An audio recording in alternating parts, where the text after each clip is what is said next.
Um, Hello, everyone. This morning, this is Dan Beasley coming to you live from Spreaker Radio at Hartsville, South Carolina. Today is May the 21st, 2013. Time is 8:44 p.m. a.m. Sorry, my coffee hasn't kicked in yet, as you can tell. Anyway, um, we're all very, very saddened and shocked about what happened yesterday in Oklahoma City and Mooresville, which is a suburb outside of Oklahoma City, where a tornado, a supermassive F4 tornado, went through and demolished the entire, just about the entire neighborhood. It destroyed two elementary schools. It destroyed a hospital, medical center, and countless houses. So the casualty count right now is at 90, with far more expected. Um, there's at least 20 children known to be dead from the tornado. Um, there's a lot of children and people that survived the tornado, and they were telling their stories of the horrific sounds and the horrific sights that they saw, and all you could hear was screaming and all of that. Words can't express the deepest sympathy that we have for the people that suffered through this storm and are suffering through this storm. We can help them financially, and we can help them by giving them words of encouragement. But the heart is a hard thing to heal, and when it's broken by the loss of a loved one, it is very, very difficult to mend it and put it back together. But take heart that Jesus said that he came to heal the brokenhearted. And also, the word speaks that he is close to the brokenhearted, that he will not forsake the brokenhearted. Uh, During this time of grief and tragedy, people reach out and try to find answers. Usually the question is why here, why my kid, why my parent, why, you know. But the question is going to be unanswered until the time that we all appear before God, before Jesus in heaven, to see the reason why. But you can take heart also that there's a verse in the Bible that says that no one knows what a person was spared from by being taken early. Now, the world is getting in a far, far worse mess, and there's talk of tyranny, there's talk of the dollars melting down, the monetary system and everything else. I'm not saying these people were taken to be spared from additional tragedies, but that's what this verse implies, is that no one even considers the fact that they may have been taken to be spared from something far worse.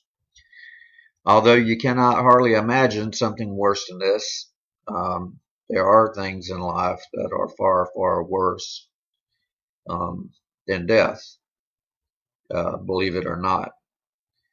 And we always look at death as a finality, as the end of things. But if you're a spiritually minded person and you believe in the Bible and you believe in the God of the Bible, and you believe in His Son Jesus, you know that there's something far, far better out there than this world. We're all just one heartbeat away from dying.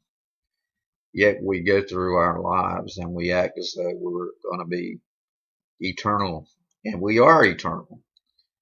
Our souls are eternal. Our bodies are not, but our souls are. A body is just a container for the soul. The soul will live. Those children are alive right now in the presence of God. They are not uh, dead, so to speak. God says He's a God of the living and not of the dead. And He says to fear not those that can kill the body, but fear Him that can that kill the soul. And I'm sure God took those little ones, and I'm sure those angels took them in merciful hands. I'm sure He had mercy on them. And though we can say, well, there's no evidence of that. We can't see it. We can't measure it. We can't put it under a microscope. So therefore it doesn't exist. That does not mean it doesn't exist. You can't see the air either, but you can measure its effects. Yes, you can weigh the air, but God gave us only five senses. And but if you look around you, you see the beauty and the grandeur of His creation, and you can tell that He has made everything perfect from the molecular, submolecular level, subatomic level, right on up through creation, right on up to where we are in the middle of it, right on out into infinity where the universe is. All the systems work perfectly except for man, and man broke God's law whenever he fell in the Garden of Eden. And if anybody has to say why this happened, that would be one of the reasons. It's because Satan is the prince of the air, and Satan is was given lease on this earth when Adam and Eve fell from grace from God by disobeying Him, and all of the children that they had, um, these troubles, cancer, other diseases, all came from that. So, folks, there's no other reason to think that these children were evil because they weren't. They had not done anything, improperly that would have caused God to take them because of a sin. Um, the parents probably were good people. I'm sure they are, and as normal parents, they love their children. And I grieve with them this morning. I grieve with them. My heart goes out to them, and I hope that everyone that's listening to this broadcast will give some thought about sending some assistance to these people, because this is truly devastating.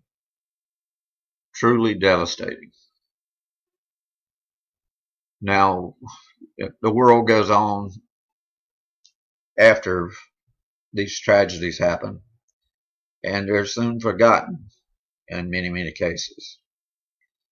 But we have to look at what life is all about, and unfortunately, death is part of life. It's not a good part of it. But these children are in the presence of God, and these other people that were taken, they are also in the presence of God. They're still alive. Their souls are still alive. They're still conscious. Well, the only thing we can do is pray for the survivors and pray for the people that lost their loved ones, that God will heal their hearts and that He will comfort them in this time of grief, that He will send a Holy Comforter, and that He will be with them, and that He will keep their minds in peace, knowing that He has created this creation and that He has made a way for us to escape eternal death, which would be far, far worse than the physical death that we all are going to have to experience. Most of the baby boomers alive today will probably be gone in 20 years. The obituary columns are probably going to be filling up quickly. They kept wondering how they're going to solve the Social Security issue. Well, they don't ever tell you about the attrition rate, how many people are dropping off of it. But as the baby boomers age and as time goes by,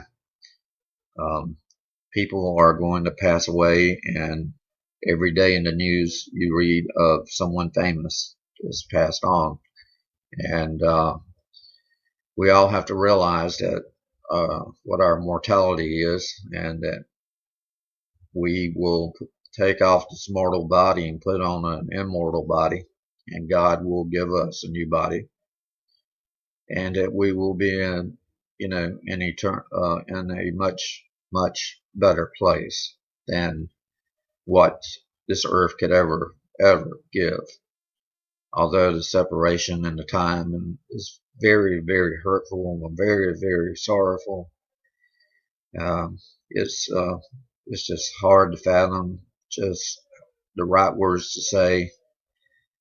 However, we have to look to God, and we have to give it to God, and we have to ask God to heal our broken hearts, and we have to ask God to give us a way of somehow continuing on and moving on. And I hate to change the subject because I know this is such a big magnitude story, but there's other stories that have to be covered in the news as well, and I will cover them as briefly as possible. But before I do, I'd like for you to invite Jesus Christ into your heart to be your Lord and Savior, so that He can send the comfort and the healing. Without your relationship with Him, you have no right to ask for it, and God may not automatically provide it. Then again, He may. He is a merciful God. But He has given us warnings that we should all be ready at any moment, for we're not promised tomorrow. And those poor kids and others, and I don't mean to diminish the others because their lives were just as precious to them too. But God says that live for today, because you're not promised tomorrow. And those children went to school yesterday morning, alive and well, and not expecting anything like this to happen. And it happened. So now we can pray that God will send up the peace and comfort and love and grace and mercy to these people, to help them through this major tragedy. Well, I'm going to leave this story for now. I'm going to move on. I do have a few additional things to say about it. The tornado was a mile wide. The death toll is now up to 91, and they're under threat today for more severe weather, even during recovery and rescue and recovery. There's still hope that there's a lot of people that are missing, may be buried under debris, that they're in storm cellars and they can't get out. So we're hoping that the death toll will not increase, but they are expecting some of it to be very, very dubious.